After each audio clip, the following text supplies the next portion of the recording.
ইয়াফকাহু কাওলি।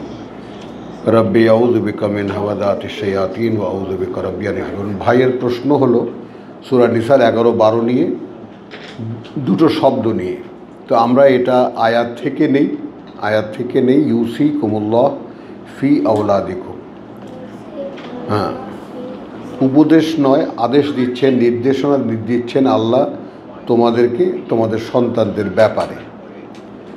লিযযাকারি মিসলু হাজ্জিল উনসায়াইন, পুরুষের জন্য যেমন অংশ, হ্যাঁ, দুই নারীর, পুরুষের জন্য যেমন অংশ দুই নারীর। ফাইন কুন্না নিসাআন, এখন যদি হয় মাত্র একজন নারী, ফাওকা ইসনাতাইন, যদি হয় নিসাআন ফাওকা ইসনাতাইন, যদি হয় নারী দুইজনের অধিক, ফা লাহুন্না সুলুসা মা তারাকা, তাহলে তাদের জন্য 3/1 যা রেখে গেছে। ওয়াইন কানাত ওয়াহিদাতান, আর যদি হয় একজন, ফালাহা আন নিসফ, তাহলে তার জন্য অর্ধেক। কি বুঝলাম?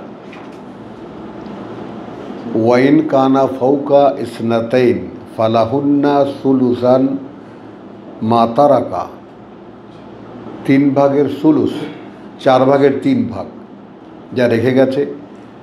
আর ওয়াইন কানাত ওয়াহিদাতান, আর যদি মেয়ে হয় মাত্র একজন, তাহলে তার জন্য অর্ধেক, সম্পদের অর্ধেক। ওয়ালা আবাওয়াইহে লিকুল্লি ওয়াহিদিন মিনহুমা, আর তার পিতামাতার জন্য, পিতামাতার প্রত্যেকের জন্য, কুল্লে ওয়াহিদিন মিনহুমা আসুদুস, তাদের মধ্যে 6/1 মিম্মা তারাকা, যা রেখে গেছে। ইন কানা লাহু ওয়ালাদুন, এটা কি আবার? যদি থাকে তার সন্তান। এতক্ষণ আত্মীয় স্বজনের মধ্যে বন্টন যা হলো, যদি থাকে তার কোনো পুত্র, এখন এখানে এই পুত্রকে অনেকে শুধু সন্তান ধরেন, সন্তান মানে পুত্র সন্তান, ওয়ালাদুন। ফাইন লাম ইয়াকুন লাহু ওয়ালাদুন, আর যদি না থাকে তার কোনো পুত্র সন্তান, ওয়ারিসাহু আবাওয়াহু, আর উত্তরাধিকারী হয় তার পিতামাতা, ফালে উম্মিহি আসুলুস, তাহলে মায়ের জন্য 3/1। ফাইন কানা লাহু ইখওয়াতুন, আর যদি থাকে তার বোন, ফালে উম্মিহি আসুদুস, তাহলে মায়ের জন্য 6/1। মিন বাদি ওসিয়াতিন ইউসি বিহা, ওসিয়াত যদি থেকে থাকে তা পালন করে, তারপর তা দিয়ে আওদায়ন অথবা দেনা আদায় করে। আবা হুকুম ও আবনা হুকুম, পিতারা তোমাদের অথবা পুত্ররা তোমাদের, পিতারা তোমাদের, অপর দিকে পুত্ররা তোমাদের। লা তাদরুনা আইয়ুহুম আকরাবু লাকুম, তোমরা জানো না এদের, এই দুই পক্ষের মধ্যে, পিতৃপক্ষ আর সন্তান পক্ষ, এই দুই পক্ষের মধ্যে তোমাদের জন্য উপকারী কে, এটা তোমরা জানো না। মানে পিতার জন্য, পিতা বুড়া বুড়ি, পিতামাতার জন্য এই যে আমরা ভাগ করে দিলাম, এটা অনেকেই প্রয়োজন মনে করে না। আবার অনেকে মনে করে ঘরেই আছে এনারা, আমাদের কাছেই তো আছে, তো এদের আবার আলাদা করে সম্পদের ভাগ দিতে হবে কেন? এইভাবে ব্যাপারটা ইগনোরড হয়। কিন্তু এই জন্যই আল্লাহ তাআলা এরকম ভয়ঙ্কর একটা নোটিশ করেছেন যে দেখো, তোমাদের পিতৃপক্ষ আর তোমাদের সন্তান পক্ষ, এরা তোমার জন্য কে ভালো এটা তুমি জানো না। তাহলে এখানে একটা ইঙ্গিত পাওয়া যায় যে এই সম্পদ দিয়ে আমার মৃত্যুর পরে আমার উপকারের জন্য কিছু একটা করার বোধহয় বাকি থাকে। ভাই, পিতাকে দিলে, আমি তো মরে গেলাম, তাহলে পিতামাতা আমার কি উপকার করবে? আমি একটা তৃতীয়, আপনার প্রশ্নের সম্মুখে থেকে নিয়ে আমি একটা তৃতীয় ক্লজ বের করলাম যে আমরা যে কোরআন তো পড়ি, আমরা ভাবি না এটা নিয়ে কখনো কিছু, কিন্তু খুঁটিয়ে দেখলে এত মানে বিশাল বিশাল জিনিসগুলো বেরিয়ে আসে যে মাথা খারাপ হয়ে যায়। তাহলে এখানে যেমন কালকেও বোধহয় প্রশ্ন করেছে যে মানে মরে গেলে এরপরে তার জন্য কিছু করার থাকে কি না, তার জন্য কিছু করার থাকে কি না। আমরা কমনলি বলি আমরা কি যে তার তো আমল শেষ, আর কোনো এডিশন হবে কি না তার ওখানে। তো এখানে আবা হুকুম বা আবনা হুকুম, পিতৃপক্ষ তোমাদের আর পুত্ররা তোমাদের বা সন্তানরা তোমাদের। লা তাদরুনা আইয়ুহুম, জানো না তোমরা কে তাদের মধ্যে আকরাবু লাকুম, তো তোমাদের জন্য নাফআন, তোমাদের জন্য উপকারে কে ঘনিষ্ঠতর। আমি তো নেই, আমার কিসের উপকার আবার।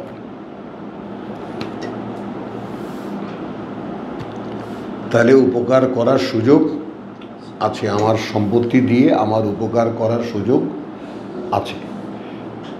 এখন সেটা পুত্রের হাতে দিলে দেখা যাবে পুত্র খেয়ে ফেলেছে পুরোটাই, আর পিতার হাতে দিলে পিতা হয়তো কাঁদবে যে আমার সন্তানের জন্য কিছু করা যায় কিনা। পরিষ্কার হলো এই জায়গাটা। ফরিদাতান মিনাল্লাহ, এই জন্য এইটা তোমাদের বিবেচনার উপরে আল্লাহ রাখেননি, আল্লাহ নিজে ফরজ করে দিয়েছেন বা অনেক অবশ্য করণীয় করে দিয়েছেন আল্লাহর পক্ষ থেকে। ইন্নাল্লাহ কানা আলিমান হাকিম। ওয়ালাকুম নিসফু মা তারাকা, তোমাদের জন্য অর্ধেক যা রেখে গেছে আজওয়াজাকুম, আজওয়াজুকুম তোমাদের বউয়েরা, স্ত্রীরা। ইন লাম ইয়াকুন লাহুন্না ওয়ালাদুন, যদি তাদের কোনো সন্তান না থাকে। এখন স্ত্রীরা, আমার এমনও স্ত্রী থাকতে পারে তার আগের ঘরের সন্তান আছে, হলো, তাহলে লাহুন্না ওয়ালাদুন, তার কোনো পুত্র। ফাইন কানা লাহুন্না ওয়ালাদুন, যদি তার কোনো সন্তান থেকে থাকে, ফা লাকুমুর রুবু, তাহলে তোমাদের জন্য 4/1 হলো। মিম্মা তারাকনা, বউ যা রেখে গেছে তার থেকে। স্বামীদের জন্য 4/1, স্ত্রী যা রেখে গেছে তা থেকে। তার যদি সন্তান থাকে মিন বাদি ওয়াসিয়াতেন ইউসিনা বিহা আও দেন, সেই ওসিয়াত সেখান থেকে পূর্ণ করবে এবং দেনা পূর্ণ করবে করার পরে। মানে স্বামীর জন্য 4/1 যদি সন্তান থাকে। ওয়ালাহুন্না রুবু মিম্মা তারাকতুম, আর তোমাদের জন্য আবার তাদের জন্য, স্ত্রীদের জন্য আবার 4/1 যদি তোমরা যা রেখে গেছো। ইন লাম ইয়াকুন লাকুম ওয়ালাদুন, যদি আমার সন্তান না থাকে। ফাইন কানা লাকুম ওয়ালাদুন, আর যদি তোমাদের সন্তান থাকে, ফালাহুন্না আল সুমুনা, সুমুনা 8/1, আর সুমুনা 8/1 মিম্মা তারাকতুম, যা আমরা রেখে যাব।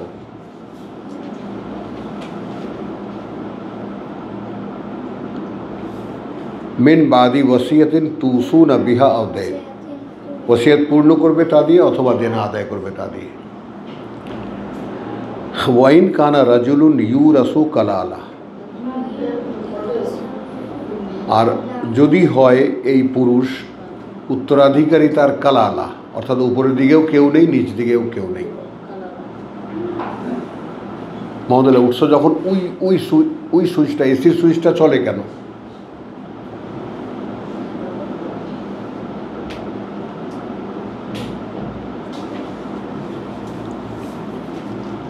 তাহলে আও উখতুন, আচ্ছা, ওয়াইন কানা রাজুলুন ইউরাসু কালালা আও ইমরাতুন, অথবা নারী, একজন পুরুষ মারা গেছে তারও পিতৃদিকে কেউ নেই, পুত্র সন্তানের দিকেও কেউ নেই।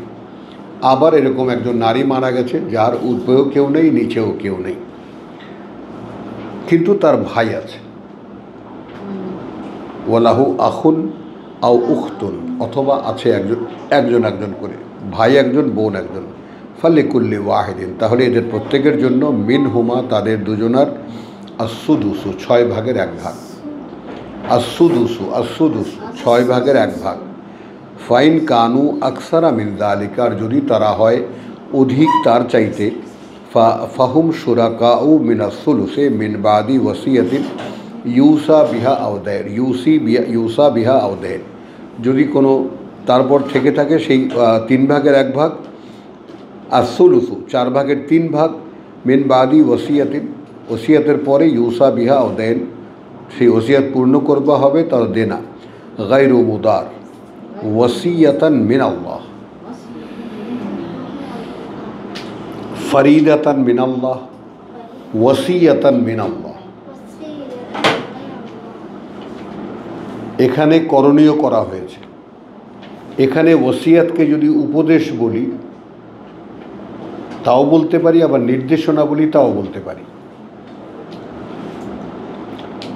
তবে 2 আয়াতের বন্টনের মধ্যে একটু পার্থক্য আছে। ওয়াল্লাহু আলিমুন হালিম।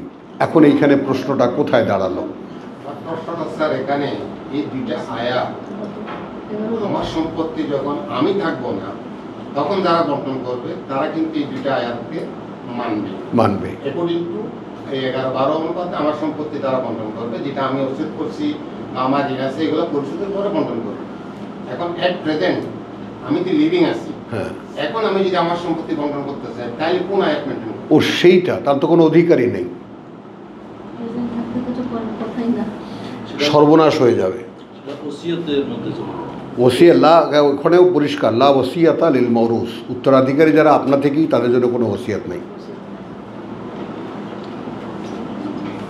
তাহলে সন্তানদের মধ্যে অন্যায্য বন্টন হবে।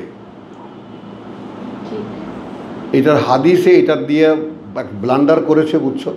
বহু বাপ আছে মেয়েদেরকে দিয়ে যায়, অমুক করে তমুক করে, বহু এই হাদিসের একটা হাদিসের দোহাই দিয়ে এই আকামটা করে। নো, কোনো অধিকার নেই, কোনো অধিকার। আমরা কিন্তু কালকে একটা সাংঘাতিক আয়াত দেখেছি, মুস্তাখলাফিনা ফিহে, আনফিকু মিম্মা জাআলাকুম মুস্তাখলাফিনা ফিহে, সূরা হাদীদ, ওই 7 নম্বর আয়াত। ব্যয় করো তা থেকে যার উপরে তোমাকে এখন দারোয়ান বানানো হয়েছে, তাই না? তো সম্পদ তো কারো না, বাপ মরে গেছে আমি পেয়েছি, আর সে ওসিয়াত করতে পারে, সেটা একেবারে পরিষ্কার সূরা ইয়াতে যেটা আছে, যদি কিছু করতে চাও তোমাদের বন্ধুদের জন্য তাহলে এখন জীবদ্দশায় করে যাও।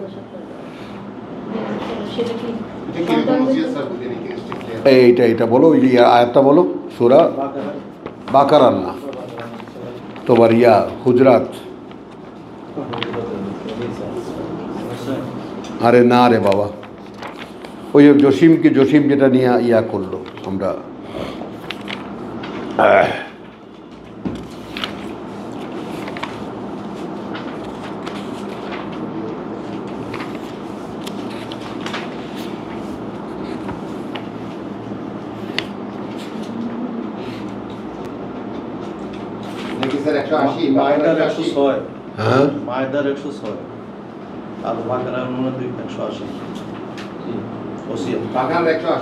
ওইটা না, ওই দাদা আছে তো, আমি দেখি তোমার মায়েদার কি বললে, 100 মায়েদার 106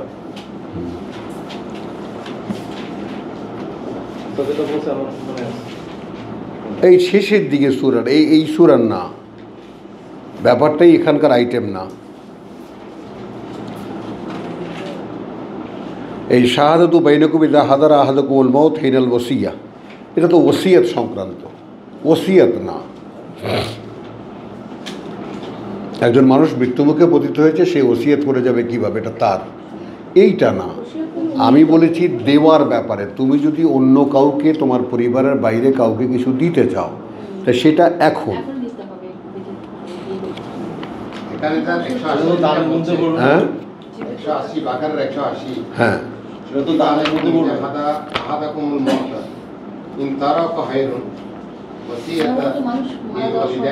এইটা নাই, এটা পরে থাকেনি আর।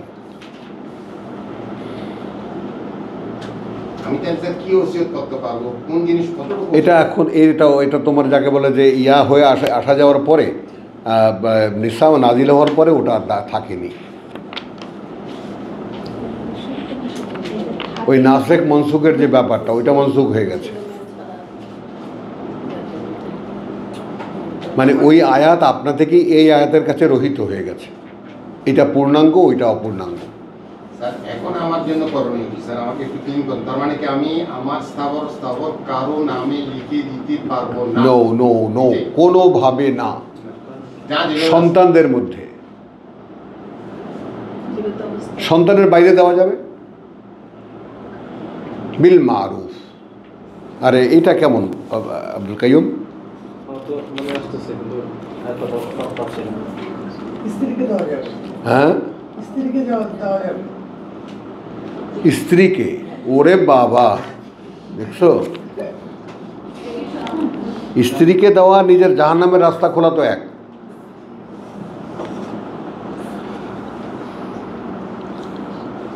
অন্য কোনোভাবে না, সোজাসুজি।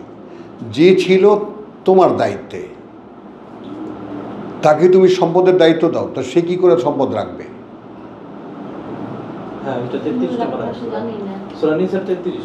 না, ওইটা না, ওটাও না, ওটাও না। এই যে শেষের দিকে এইখানে এইখানে দূর, সম্পত্তি বন্টন। ওই একটা আয়াতেই আছে, ওটা শুধু ইয়াতে তোমার ওটা একদম শেষ আয়াতটা না। হ্যাঁ হ্যাঁ, একদম সূরা নিসার একদম শেষ আয়াত। না,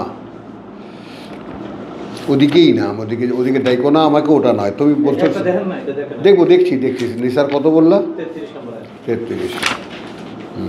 অর্থাৎ বলে কুল্লিন জালনা মাওয়ালিয়া মিম্মা তারাকাল ওয়ালিদাইন ওয়াল আকরাবুন ওয়াল্লাযিনা আকাদাত আইনাকুম আইমানুকুম। এটা অঙ্গীকারের ব্যাপার এটা তো পূরণ করে যেতে বলছে। না, পুরো অঙ্গীকার। এখন অঙ্গীকার ওর নাই, তার তোমার নাই, আমার নাই, কারোর সাথে কোনো ওয়াদা নাই। যেমন আগে যেমন ছিল, এই বাবা আমার এই জায়গাটা মসজিদে দিস, ওই যেখান থেকে জায়গা বসে, ওইটা আমার জায়গা কবরস্থান, অহরহ, ওটাই কি ওসিয়ত? ওইটাই বসিয়া। এটা তো পূরণ করে যেতে হবে। সেটা তো হ্যাঁ এইখানে, কিন্তু আমি এখানে যেটা দেখাতে চাই, মানে ওটা এই প্রসঙ্গটা হলো এইরকম যে হিজরতের পরে তোমরা মদিনায় এসেছো, এখন তুমি একজন, তোমাকে এমনভাবে সেবা যত্ন করেছে, কথা বুঝছো, এমনভাবে তোমাকে পেলেছে, লালন পালন করেছে, কথা বুঝছো, যে আসো জসিম, আসো, চলে আসো, চলে আসো, হ্যাঁ মায়েদা চলে যাও, ওই যে দ্বিতীয় লাইনে, বেশি দূরে না, নানাকে দেখা যাবে। তুমি এমন জায়গায় বসবা যেখানে নানাকে দেখা যায়।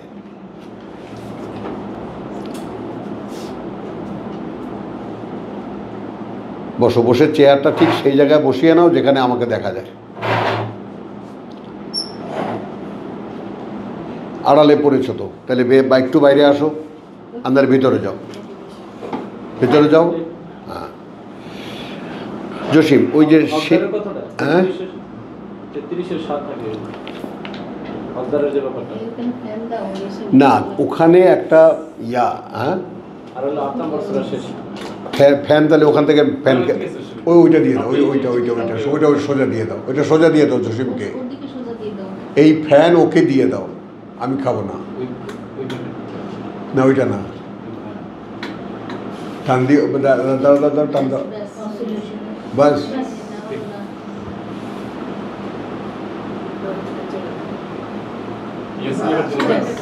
না, আমার গায়ে লাগে, আমার গায়ে লাগে। 8-এর 75 কি? 8-এর এদিকেই না আব্দুল কাইয়ুম, এদিকেই না। ওয়াল্লাযিনা আকাদাত ঈমানুকুম ফাআতু হুম্মা নাসিবাহুম, কিন্তু এখানে বিল মারুফ নাই। দেখো, চুক্তি ও ওয়াদা রয়েছে, তাহাদের তোমরা তাদেরকে দান করো, কিন্তু ওটা নয়। যদি ওই যে শেষ দিকে আমরা যে উত্তরাধিকারের যে এই ব্যাপারটা, যে শেষে একটা সূরায় আমরা যেটা আসবো, তোমাদের ভাইদেরকে যা দেওয়ার জীবদ্দশায় দিয়ে যাও। মনে পড়ে তোমার সাথে এত মারামারি হলো এটা নিয়ে? উত্তরাধিকারী ওটি হকদার ইয়া নিয়ে না, এটা ওই হকদার না, ওয়ালি। এটা হলো আপনার ইয়া তাহরিম। 8-এর 75। আর আছে ওদিকে দেখো না তুমি আমাকে, ওদিকে দেখো না, কি আয়াত এখন 33 নম্বর সূরা। ওদিকে দেখোই না। 33-এ হ্যাঁ, ধরো এইটা হতে পারে। দশমের সাথে যেটা নিয়ে হ্যাঁ, গুড। 6 নম্বর আয়াত না, 6 অথবা 7।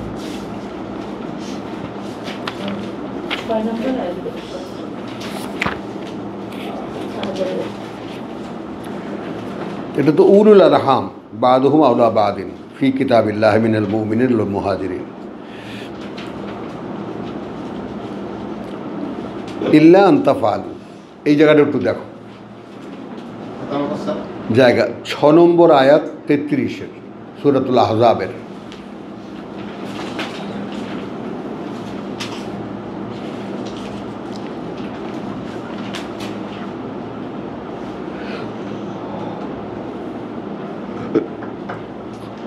ওই কথাটা মনে থাকবে তো, যে পুত্রপক্ষ আর পিতৃপক্ষ তোমাদের জন্য ঘনিষ্ঠ কারা তোমরা জানো না, এটা আল্লাহ বলে দিয়েছে। তোমার কাছে মনে হবে পুত্র আমার উপকার করবে,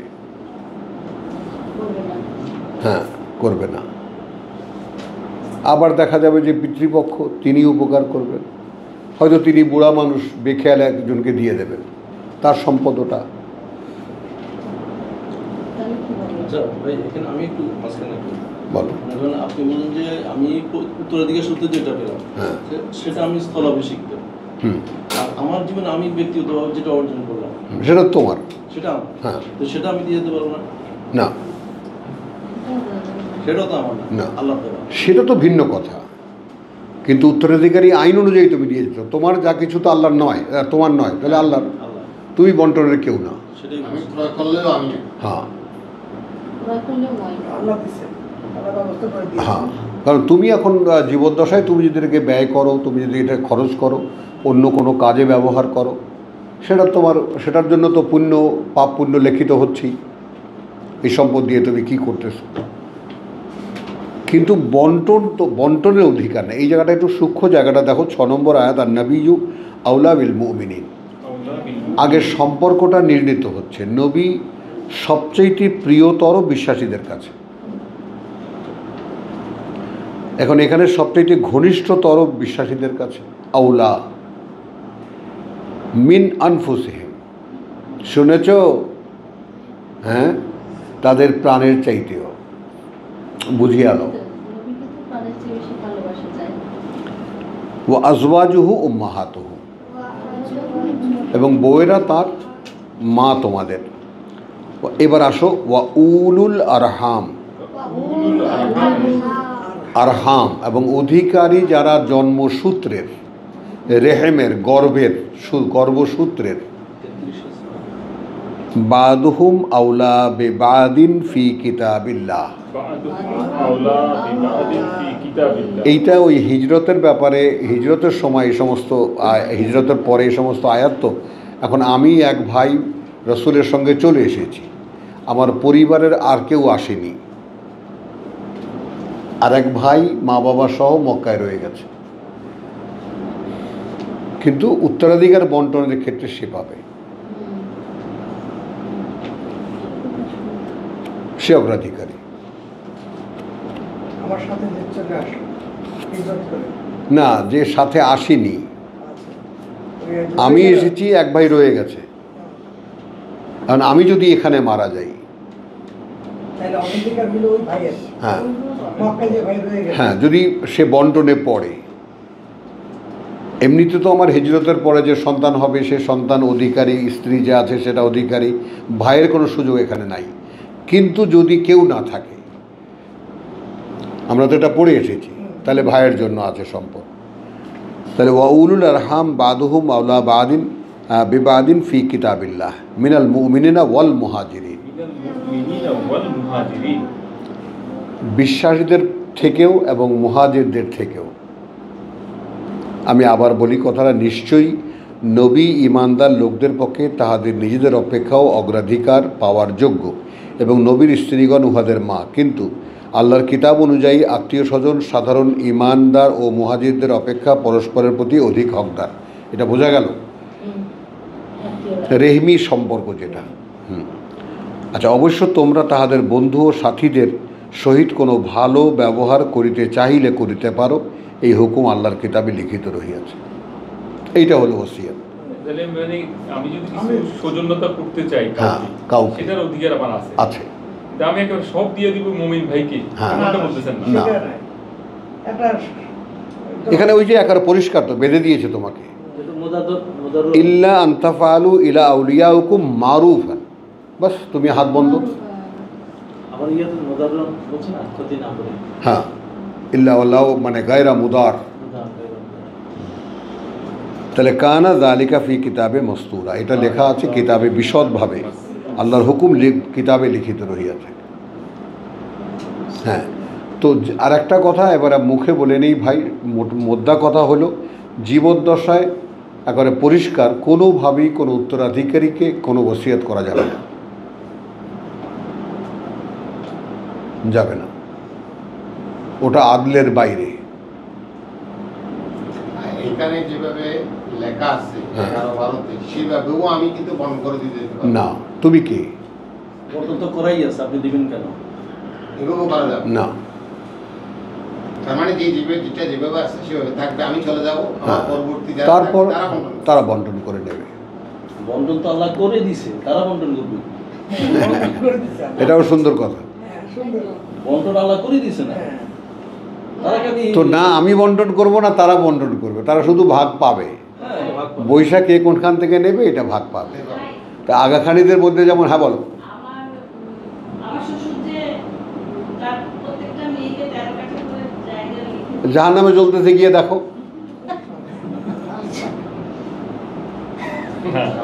কোনো রেহাই নেই, কোনো রেহাই নেই, ওই যে যদি না দেয় ছেলেরা, কোনো রেহাই নেই। ছেলেরা যদি না দেয় ধরে এই স্যার, এখানে একটা জিনিস জানতে মানে চাই। মেয়েদেরকে দিয়ে গেছে, এই তো? ছেলেদেরকেও দিয়েছে সে সমান মানে কি ন্যায্যভাবে দিয়ে গেছে? তার জন্য তো দিচ্ছে না, মানে এইটা ওর নামে ওইটা ওর নামে কর্তৃত্বকে আগে বঞ্চিত না করলে সমস্যা নেই। এখন এখানে নতুন করে লোকেরা ডাকো, ডেকে বলো যে বাবা কোনো ভুল করেছি কিনা, এটা তোমার স্বামীকে বলো যে এই বন্টনের ক্ষেত্রে বাবা যদি কোনো ভুল করে থাকে তাহলে বাবার কিন্তু জাহান্নাম অনিবার্য। আমি একটা সময় আমাকে একটা ডাকো মুরব্বীদেরকে বা উকিল ডাকো, উকিল থেকে বন্টনের ব্যাপারটা আবার দেখো নতুন করে, তারপর সে সুন্দর করে লাগে সেটাকে পুনরায় বিন্যাস করো, ওইটাকে ফাইনাল করো না, বলো। তো এইখানে ইল্লা আনতাফআলু ইলা আউলিয়াইকুম, বন্ধুদেরকে যদি তোমরা কিছু করতে চাও মারুফান, সেটা করতে হবে সঙ্গত পরিমাণে, সঙ্গত। সঙ্গত পরিমাণে। একটা জিনিস একটু clear করতে চাই।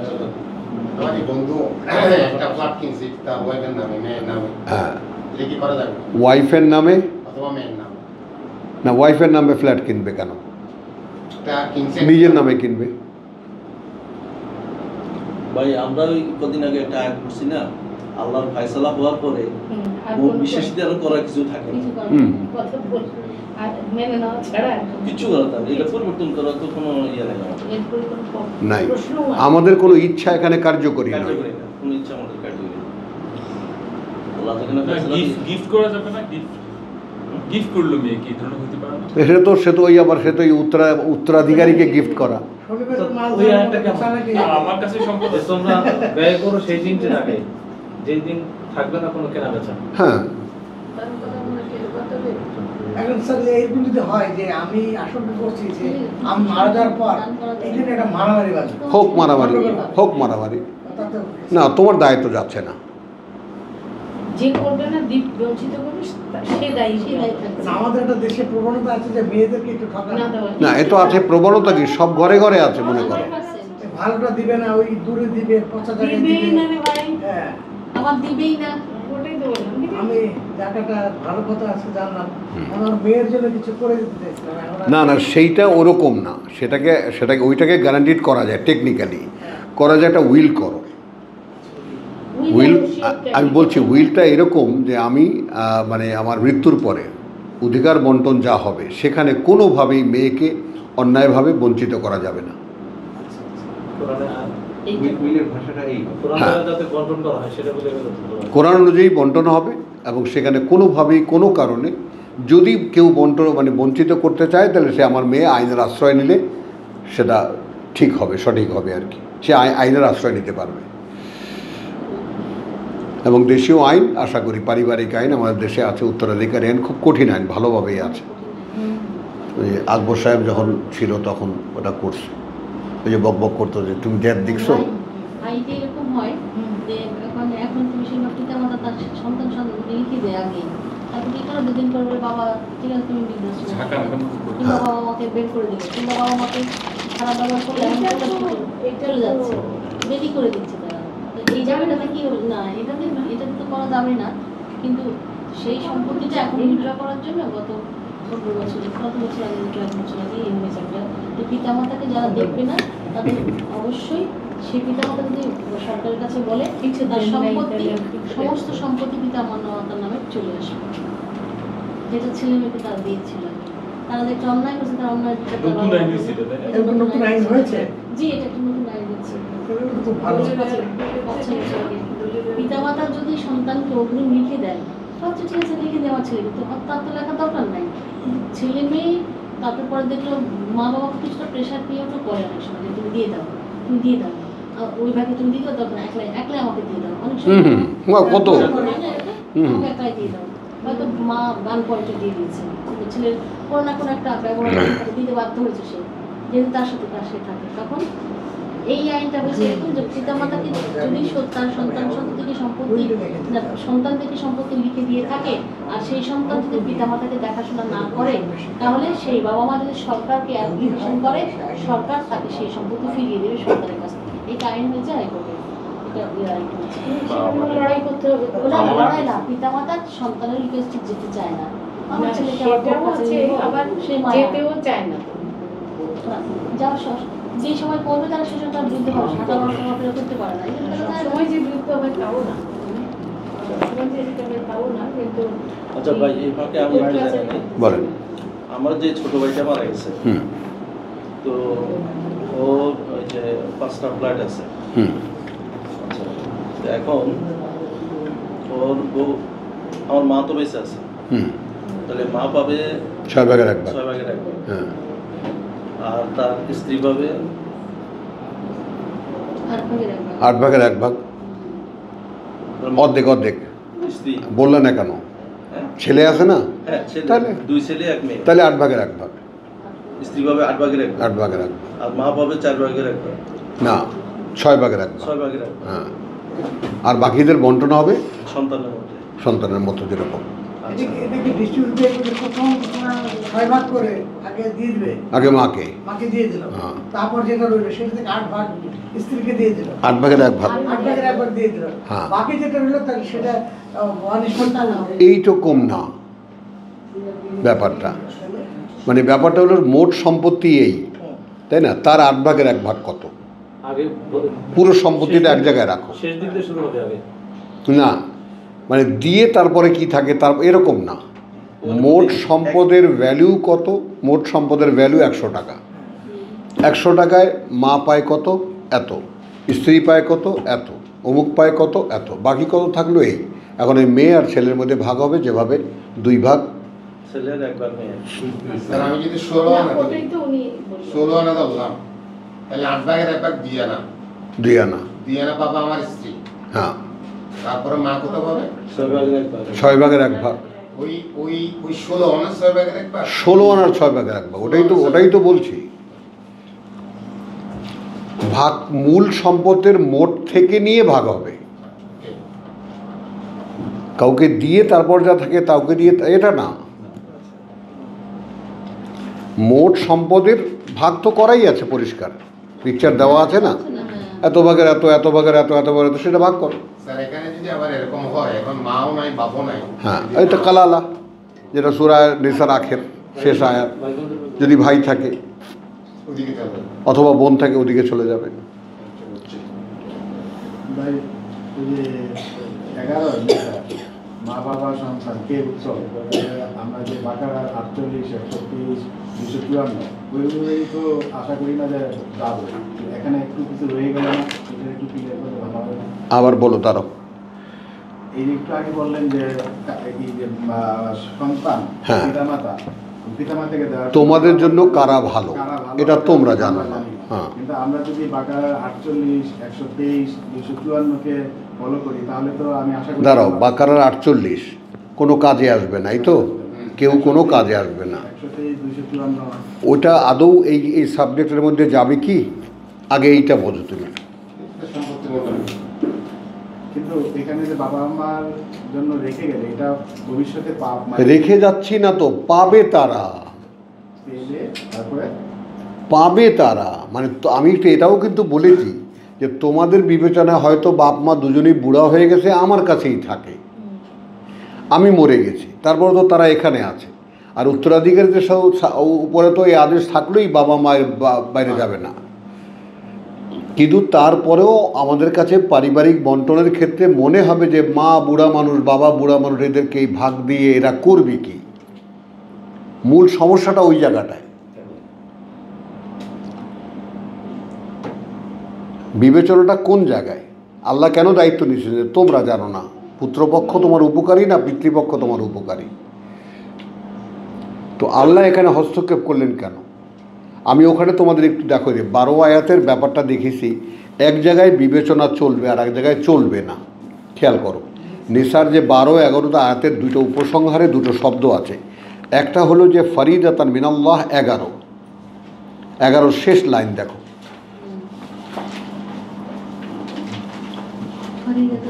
এটা ফাইনাল করা আল্লাহর পক্ষ থেকে, আমরা এইভাবে বলি ফাইনাল করা আল্লাহর পক্ষ থেকে। আর এখানে ওয়াসিয়াতান মিনাল্লাহ, এটাও যে নাড়ানো যাবে ব্যাপারটা এরকম নয়, কিন্তু এখানে বিবেচনার একটা সুযোগ আছে। ওয়াল্লাহু আলিমুন হালিম। এবং এই যে এখানে কিছু করা যাবে না, তার পরের আয়াতে তিলকা হুদুদুল্লাহ, চৌহুদ দিয়ে আল্লাহর। তাহলে কোনো সুযোগ বাইর করার নাই যে আখেরাতে যা এখানে রেখে যাবো সেই ওই যে সাদাকা বলে না, সাদাকা এইখানে থাকলেও কিন্তু এখন তুমি মনে করো যে তুমি রেখে ওসিয়াত যদি করে যাও, সেটা তো বারবার প্রত্যেকটা জায়গায় আছে ওসিয়াত এবং দেনার পরে, ওসিয়াত এবং দেনার পরে। এখন তুমি ওসিয়াত করে গেছো যে আমার সম্পত্তি থেকে ওই কাজটা অমুককে দিও, তো সেইটা দেওয়ার পরে বন্টন। সেটা দেওয়াটাও কিন্তু আবার কোনো আত্মীয়ের মধ্যে হতে পারবে না। না, ও মৌরুস আত্মীয় বলতে জন্মসূত্রে যারা উত্তরাধিকারী পায় তারা কেউ না, এইটা কেউ না। বাইরে কেউ এখন তুমি তোমার ইয়াকে দিয়ে গেছো, তোমার মানে মনে করো যে শ্যালক পুত্রকে দিয়ে গেছো, সে তোমার অনেক খেদমত করেছে, মামার খেদমত করেছে, তাই না, চাচার খেদমত করেছে, তারা তো উত্তরাধিকারী বন্টনে তারা পায় না। বন্ধনের বাইরে যারা আছে, হ্যাঁ, বাইরে যারা আছে, বাইরে যারা আছে। স্কুলে যাওয়া যাবে? হ্যাঁ, স্কুলে এখন এটা তো হলো তোমার যদি অনেক থাকে দিয়ে যাবো, অসুবিধা কি? যেখানে গরু ছাগল, মানুষ ছাগল হয়। বন্টনকালে যদি কেউ থাকে, অন্যরা কেউ উপস্থিত থাকে, তাহলে তাদেরকেও কিছু দিতে হবে, কিছু কিছু দাও। না না, সেটা অন্য জিনিস, সেটা ওই উপস্থিত বন্টনের সময় একটা জগ, একটা ঘটি, একটা বাটি, ব্যবহারিক জিনিস, সম্পদ না। তোমরা যখন ঘর বন্টন করতো, ভাগ হচ্ছে, তখন জীবিকা দাও, রিস্ক করুন। নিশ্চয় ক্লিয়ার। হ্যাঁ, আমার একটা উদ্দেশ্য ছিল যে আমি যাওয়ার আগে ক্লিয়ার করা যায়, যেন কোনো ঝামেলা না হয়। না ভাই, এটা করা যাবে না। পৃথিবী ঝামেলার, সম্পত্তি মানে ঝামেলার মধ্যে ঝামেলা করবে না কারা? তাদের হলো আল্লাহর বিবেচনায়। ছেলের অভিজ্ঞতা। তুমি একটা কথা ছেড়ে দিয়ে যাবো সন্তানদের মধ্যে, আমার সম্পদ নিয়ে যেন তোমরা আল্লাহর আইনের বাইরে কেউ যাবা না, তাহলে অভিশপ্ত হবে, বাস। আর লাগে না তো কিছু। এইটুকু বলে দিই। আল্লাহর কিতাবে যা লেখা আছে এর বাইরে যদি কোনো ধরনের বন্টনে তোমরা যাও, তাহলে কিন্তু সব আল্লাহর গজব, মানে সব তোমাদের উপরে পড়বে। এক মিনিট বেশি হয়ে গেল। তাহলে 1 মিনিট হবে 20, রাত বিবেক হচ্ছে 20 হয় না। তো এই জিনিসটা কিন্তু একটু আমার ক্লিয়ার হয়ে গেছে। বলো, যে মৃত্যুর পরে সরকার দাঁড়িয়ে দেবো, মৃত্যুর পরে? দাঁড়িয়ে, হ্যাঁ, ওটা তো বললাম, একটা ক্লু দেখাইলাম। সেটা আমাদের ক্লিয়ার হবে। ক্লিয়ার হওয়ার কোনো দরকার নেই। বাবার কাছে দিলে বাবা হয়তো আমার একটা কল্যাণের কাজে লাগবে, যেটা একটা ধারাবাহিকতা থাকবে। সেই কল্যাণ তো মৃত ব্যক্তি আর পাবে না। যেমন আমার এই ছেলে মারা গেছে, তার কিছু টাকা আছে ব্যাংকে, আর আমরা পড়ে গেছি মহা সমস্যায়। জসিমের দ্বারা লেখাই আনছি যে ওই জসিম তুমি একটা রায় দাও, ওর কাছে একটা রায় চেয়েছি, যে মনে হয় আমি কি কোনো ভুল দেখতেছি কিনা। ওর তো ছেলে আছে। আছে তো এখন সেটা বউ বোধহয় পরিচয় দেবে না, এরকম একটা ভাব দেখায়। ওই জন্মটা নিবন্ধনটার মধ্যে নিয়ে গেছে ভর্তি করার জন্য, ওখানে তো বাপের নাম লাগবে। দুবাই তো এগুলো নিয়ে গেছে, আমার সাথে দেখা না করি, একটু লুকোচুরি করেছে এখানে। মানে কমিশনার অফিসে গিয়ে বসছে, না না ওইটাই বললাম। এখন তার হাতে তুলে দেওয়াটা, কিন্তু এখন আমি যদি জিজ্ঞেস করি তোমাদের কাছে ভোট চাই, যে যদি সে পিতৃ পরিচয় না দেয় তার মা, তাহলে আমি কি করতে পারি? আমি তো অস্বীকার করছি না, তার অধিকার যথাস্থানে, তাহলে আমি কি করবো এই টাকাটা?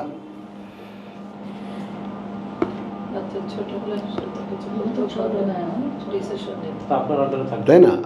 আর 12 বছর না হলে, সে বালেগ না হলে তো সে দাবিও করতে পারবে না, তাকে দেওয়াও যাবে না।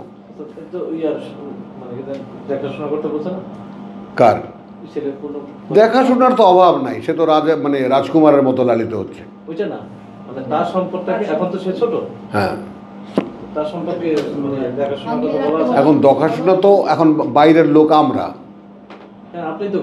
আমাকে বাইর করে দিল না এখান থেকে, তো আমাকে তো অধিকার দিচ্ছে না। ঢাকায় এসে আপনার সাথে যোগাযোগ করে না? না, সে তারা আসেই না ঢাকায়, ওই লোক পাঠায়।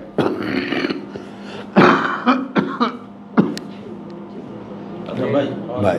তাহলে এখন ওর বউ চাচ্ছে যে মা যে অংশটুকু মালিক হবে এটা তাদেরকে ফেরত দিতে, লিখে দিতে। না, নো, ডিভোর্স দিতে পাবে কি? ডিভোর্স না, না না, ওর মা আমার ভাই আর কি, ভাইয়ের বউ চাচ্ছে যে মানে মা যেটুক মালিক হয়েছে এটুকু যেন তার সন্তানদেরকে বা তাদেরকে ফেরত দেয়। হ্যাঁ, মা যখন দিয়ে যাবে তখন, মা যখন দেবে তখন। আমার ফুপু যেমন, আমার সমবয়সী যে ফুফতো ভাই মারা গেছে, প্রচুর সম্পদ রেখে গেছে, তো স্বাভাবিক একবার তাকে দিয়ে দেওয়া হয়েছে। উনি 7 বছর না 8 বছর পরে নাতিদেরকে ডেকে এগুলো আমি তোদেরকে দিয়ে দিলাম। এখন আমার মারও তো বয়স হয়েছে, এখন একটা কথা বলি, একেবারে সবচেয়ে জাস্টিস যেটা হবে, মাকে জিজ্ঞেস করো তুমি দেবা, সে না বলবে, লিখে রাখো, লিখে রাখো।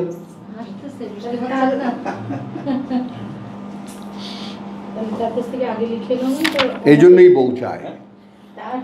তার মানে তার অমতেই এটা লিখে দেওয়া হচ্ছে। যদি অমতে তার কাছে জোর করে নেওয়া হয় তাহলে কি হবে?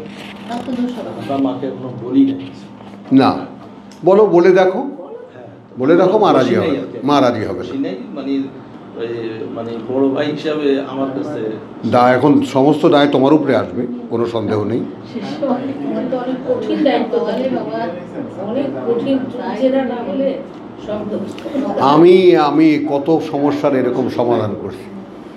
তখন তো আমার একটা প্রতাপ ছিল, ধমক দিলে ওই উঠে বসে থাকতো, বুঝছো? কিন্তু এমন না কোনো অন্যায় করেছি, কথা বুঝছো?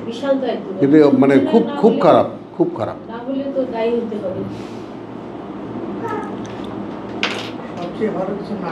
আমি আরেক দায়িত্ব, আমার ওই ছোট সম্বন্ধী মারা গেছে, আমার ছোট সম্বন্ধী সবার আগে মারা গেছে, 4 ভাই, ওদের আগে ছোট সম্বন্ধী মারা গেছে। তার বউ মারা গেছে আগে ক্যান্সারে, তারপরে সে আবার হার্ট অ্যাটাক করে মারা গেছে। 2টা ইতিম আছে। ছোট মেয়েটা রেখে গেছে মা মারা যখন, তখন ওর বয়স 10 মাস, আর ছেলেটা ক্লাস 3-তে পড়ে।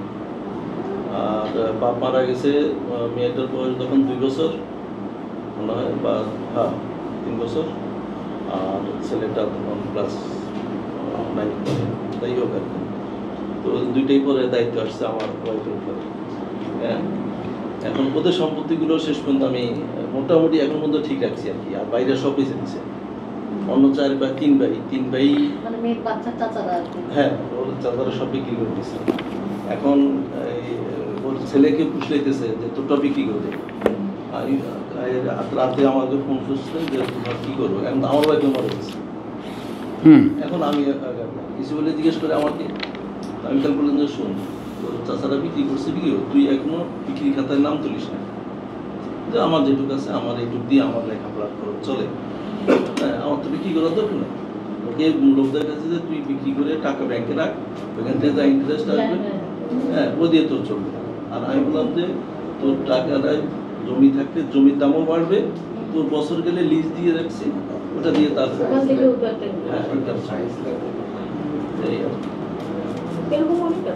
এরকম বাচ্চাদের পরামর্শদাতা অনেক থাকে, কিন্তু সঠিক পরামর্শদাতা কেউ থাকে না। না আমরা এখন পর্যন্ত মানে আমার ইয়েতে আছে আর কি। থাকে কার সাথে? হ্যাঁ থাকে কার সাথে? বাড়িতেই থাকে, আর মেয়েটা থাকে এখন ওর খালার কাছে, ওখানে খরচ দেওয়া হয়, লেখাপড়া করছে ক্লাস 6। কত জটিল সমস্ত পারিবারিক অবস্থানগুলো। আর ছেলেটা এখন অনার্স 3rd ইয়ারে পড়ে। না তো বড় হয়ে গেছে, আর বিয়ে দিতে চাই না এখন বিয়ে খবরদার। তাড়াতাড়ি বিয়ে 30 বছর হবে তো কেন বিয়ে করবে? না অনার্স পাস করার পরে দিয়ে দিতে পারবো, কারণ এত দায় দায়িত্ব আমি যাই আমরা, প্রায় 1.5 ঘন্টা নষ্ট হয়েছে আমাদের। আলহামদুলিল্লাহ জিনিসটা ক্লিয়ার হইল। হ্যাঁ ভাই। বলেছিলাম এই জায়গাটা আমার একটু কনফিউশন ছিল না এখানে। এটা যেহেতু মৃত্যুর পর অনেকে করে ভাই, সমাজে এটা মহামারী আকারে শুরু হয়েছে একটা হাদিসের দোহাই দিয়া। না আমি চাচ্ছিলাম যে বলছি কথাটা যে হয়তো মিসআন্ডারস্ট্যান্ডিং থাকতেই পারে, কিন্তু এই যেমন এখন কোরআন থেকে জেনে নেওয়া, তো এটাই তো আল্লাহর ইয়াতে পড়ে গেলা যে আল্লাহ পথ দেখান তাকে যে সমস্ত সমস্যার সমাধান কিতাব থেকে নেয়। তো আল্লাহর করুন, আলহামদুলিল্লাহ। আমাদের কষ্ট দূর করে দিয়েছে, এটা আমাদের কন্ট্রোল করে দিয়েছে, এটা তুমি মানো। আমি কন্ট্রোল না গেলেই না করে গেলেই হয়। বা শুধু ওইটুকু বলে যাওয়া, যদি এরকম কোনো শঙ্কা জাগে যে আমার ছেলে, কোনো এক ছেলে হয়তো এরকম কিছু করতে পারে, বন্টন হবে যেভাবে আল্লাহর কিতাবে লেখা আছে, বাস। আচ্ছা আমরা যাই, আমরা চলছি সব। হ্যাঁ দাও।